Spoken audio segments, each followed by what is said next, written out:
लड़का है, सोलन में रहता है, जिसके पास बड़ी महंगी महंगी सी गाड़ियाँ हैं और उसकी उम्र अभी बहुत ज़्यादा नहीं है, 18-19 साल का लड़का है और करोड़ों रुपए छापता है गेम खेल के। कुछ लोग बोलते हैं आज भी ना कि इसकी तो किस्मत अच्छी है तो आज मिल गया। हमने वो दिन भी देखे हैं कि जब सुबह दूध के लिए पैसे नहीं है, वो दिन भी देखे हैं जब होली में रंग खरीदने के लिए पैसे नहीं थे। बच्चे होली मना रहे, हम देख रहे, मैं और मेरा भाई।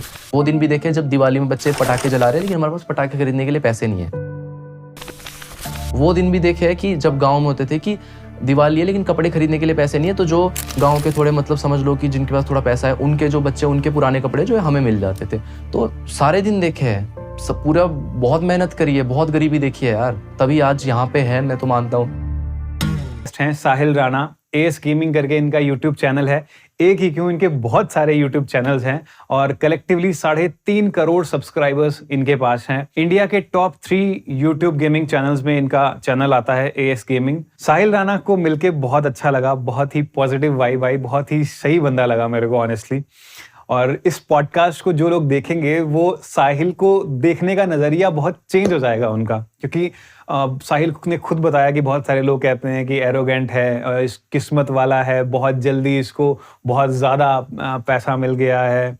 सो बहुत सारी चीज़ें हैं, बट लेकिन साहिल ने कितना स्ट्रगल किया है उन सब चीज़ों को लेके साहिल ने सब शेयर किया है, अपनी जर्नी हमारे साथ शेयर करी है। किस्मत वाला अगर आप साहिल को कहो कि हाँ साहिल किस्मत वाला है, उसकी तो किस्मत अच्छी है, तो मैं कहूँगा कि साहिल की किस्मत अच्छी है, क्योंकि साहिल मेहनत करने से पीछे नहीं हटता और भगवान भी उन्हीं का साथ देता है जो मेहनत करने से पीछे नहीं हटते। और जैसा कि साहिल ने करके दिखाया, अगर आप इस एपिसोड को पूरा देखेंगे तो आपको समझ में आएगा मैं क्या कह रहा हूँ। साहिल ने बहुत ही छोटी सी उम्र में नेम फेम सब कमा लिया। इतना सारा नेम फेम कमाने के बावजूद भी साहिल बहुत डाउन टू अर्थ है, मैं यही कह सकता हूँ। आप जल्दी से इस एपिसोड को देखिए। और Mangal Murti Morya Sahil, welcome to the Himachali podcast. Thank you so much. कैसे हैं आप? बस एकदम बढ़िया, आप बताओ। मैं बहुत एक्साइटेड हूँ आपको मिलके आज। साहिल, बड़ी इंटरेस्टिंग जर्नी है आपकी। हाँ जी। और जब मुझे पता चला था, मैं बताऊँ वैसे मेरी इंट्रोडक्शन कैसे हुई थी आपके साथ, कि एक लड़का है, सोलन में रहता है,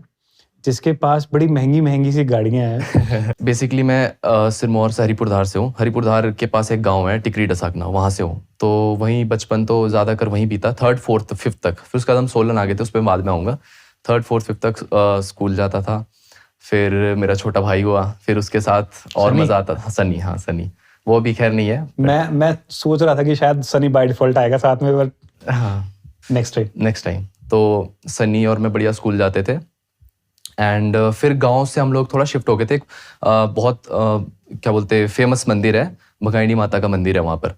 तो शायद आपने सुना है आपने? यस, हाँ, मैं गया भी हूँ। हमारी कुल देवी है वो। अच्छा। तो मंदिर स्टार्ट होते ही जैसे सीढ़ियाँ है वहाँ की, वहीं उसके साथ में हमारा घर है। बस अभी इनकम्प्लीट है, बनाया नहीं है पूरा, बट सीढ़ियाँ स्टार्ट होती है, हमारा वहाँ पे घर बन रहा है। बाकी हमारे दादा दादी वो सबका घर है, मतलब सारे ताऊ ताई जी सबका घर वहीं पर है। अच्छा। वहाँ से स्कूल रहता था मंदिर से हरिपुरधार। आपने अगर आप गए हो आपको पता है, तो वहाँ से 2-3 किलोमीटर का डिस्टेंस है।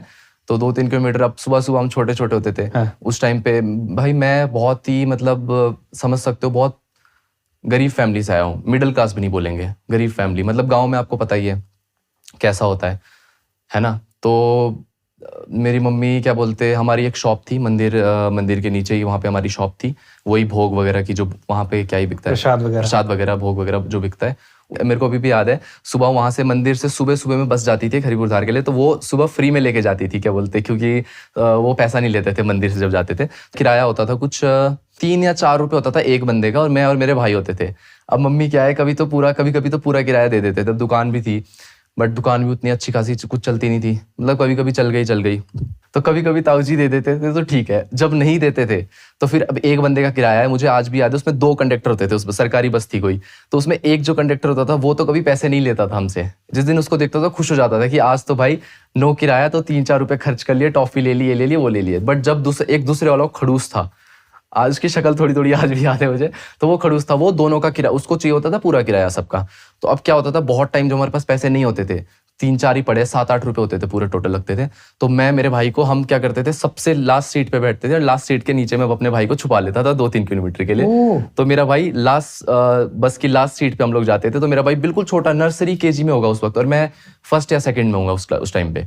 तो मेरा भाई सीट के नीचे छुप जाता था ताकि किराया ना देना पड़े।